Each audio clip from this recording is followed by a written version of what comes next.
টিকটকের মধ্যে শুধুমাত্র এই মেয়েটারই আমি ভালো ভাবছিলাম, কিন্তু এখন দেখতেছি যে এই মেয়েটাও ভালো না বাল, কারণ এই নরিন মেয়েটারও হয়েছে লিঙ্ক ভাইরাল। সো হ্যালো ভাই ব্রাদার, কি অবস্থা সবার, কেমন আছো তোমরা? তো আশা করি সবাই অনেক অনেক ভালো আছো, আর আল্লাহর রহমতে আমি অনেক ভালো আছি। তো গাইস চলে আসলাম তোমাদের জন্য নতুন আরো একটা নাচার ভিডিও নিয়ে। তো চলো শুরু করা যাক। কিছুদিন ধরেই দেখতেছি যে বাংলাদেশে একটা জিনিস ট্রেন্ড হয়ে গেছে, যদিও এইটা বাংলাদেশ আর বাংলাদেশ মানেই বিনোদন, এদেশে যে এইগুলো হবে এটা খুবই স্বাভাবিক ব্যাপার। তারপরেও বাংলাদেশের নতুন ট্রেন্ড কি হয়েছে সেটা আগে বলি। কিছুদিন ধরেই দেখতেছি যে বাংলাদেশে কোনো একটা মেয়ে একটু ফেমাস হইলেই তার লিঙ্ক ভাইরাল হয়ে যায়। এখন আবার কেউ বলতে পারেন যে এই নরিন মেয়েটা আবার ফেমাস হইলো কিভাবে? আরে ভাই, টিকটকের মতো বস্তি প্ল্যাটফর্মে তো কিছু ফলোয়ার আছে, ওই জায়গা থেকেই মেয়েটাকে ফেমাস বলতেছি।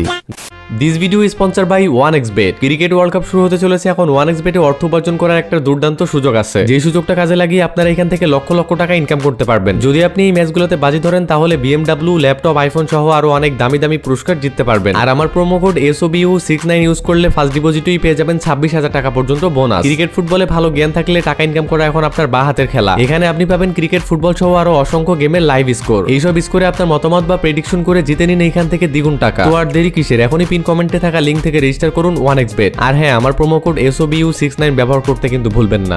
যাই হোক, কাজের কথায় আসি। কোনো মেয়ের টিকটক, ফেসবুক, ইউটিউব, ইনস্টাগ্রামে একটু ফলোয়ার বাড়লেই তার লিঙ্ক ভাইরাল হয়ে যায়। বুঝলাম না ভাই, দেশে কিছুদিন ধরে হইতাছে এটা কি? যেদিকেই তাকাইতেছি সেদিকেই লিঙ্ক আর লিঙ্ক দেখতে পাইতেছি। যদিও যেসব মেয়েদের লিঙ্ক ভাইরাল হইতেছে সেসব মেয়েগুলাই টিকটকার, আর টিকটকাররা এসব আজে বাজে কাজে থাকে, তাদের লিঙ্ক ভাইরাল হইতে পারে, এইটাই স্বাভাবিক ব্যাপার। কারণ টিকটকারদের ভিডিওগুলো দেখেন নাই কেমন বস্তি মার্কা? এইসব বস্তি মার্কা পোলাপাইনদের লিঙ্ক ভাইরাল হবে, এটাই তো স্বাভাবিক। আর এইসব টিকটকার মেয়েদের কোনো লিঙ্ক ভাইরাল হইলে পাবলিক ওইটার কোনো কিছু না জেনে না শুনেই যে লিঙ্ক ভাইরাল হয়েছে এটা সত্যিই ভেবে নাই। কারণ যেসব টিকটকার মেয়েদের লিঙ্ক ভাইরাল হয় তাদের টিকটকের ভিডিও দেখলেই বোঝা যায় যে তাদের লিঙ্ক ভাইরাল হইতে পারে। এই জন্য পাবলিক এদের লিঙ্ক ভাইরাল হয়েছে এটা শুনলেই বা তাদের ভিডিও পাইলে পাবলিক কোনো কিছু যাচাই বাছাই না করে ভিডিওটা যে এই টিকটকার মেয়েটার এইটা ভেবে নাই। ঠিক বলেছো। কিন্তু কিছুদিন আগে যে নরিন আফরোজ প্রিয়ার লিঙ্কটা ভাইরাল হয়েছিল, ভিডিও ভাইরাল হয়েছিল, সেটা কি আসলেই তার ভিডিও ছিল নাকি ভিডিওটা অন্য কারো ছিল? আরে না ভাই, ওইটা ওই নরিন আফরোজ প্রিয়া টিকটকারের ভিডিও ছিল না, ওইটা ছিল একটা 9 সেকেন্ডের এডিট ভিডিও, যে ভিডিওটা AI এর মাধ্যমে এডিট করে নরিন আফরোজ প্রিয়ার নামে চালিয়ে দেওয়া হয়েছিল। কিন্তু এটা আসলে ওই নরিন টিকটকারের ভিডিও ছিল না। যে 9 সেকেন্ডে তোমরা ভিডিও দেখছিলে নরিন আফরোজের ভিডিও মনে করতেছিলে, ওইটা অন্য কারো ভিডিও, যে ভিডিওটা এডিট করে নরিন আফরোজ প্রিয়া টিকটকারের নামে চালাই দেওয়া হয়েছে। কথা সত্য।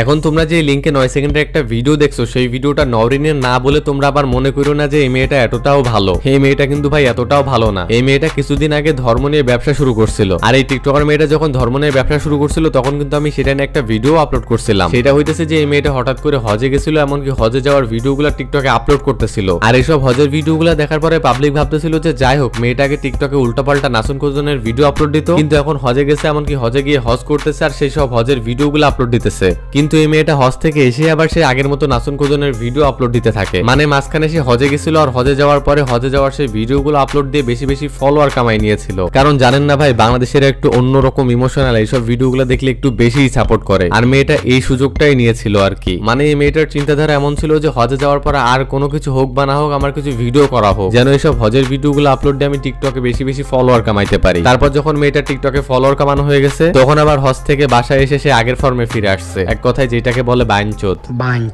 আর এটা স্বাভাবিক ব্যাপার, যে বাইনচোদ থাকে সে বাইনচোদ আছে, আর সে বাইনচোদ থাকবে। তো যাই হোক গাইজ, এই ছিল আজকের ভিডিও। আই হোপ ভিডিওটা তোমাদের ভালো লাগছে। ভিডিওটা ভালো লাগলে অবশ্যই ভিডিওটাতে একটা লাইক করে দাও। চ্যানেলে নতুন হয়ে থাকলে অবশ্যই চ্যানেলটা সাবস্ক্রাইব করে দাও। তো এই ছিল আজকের ভিডিও, দেখা হচ্ছে নেক্সট কোনো ভিডিওতে। ওকে, গুড বাই।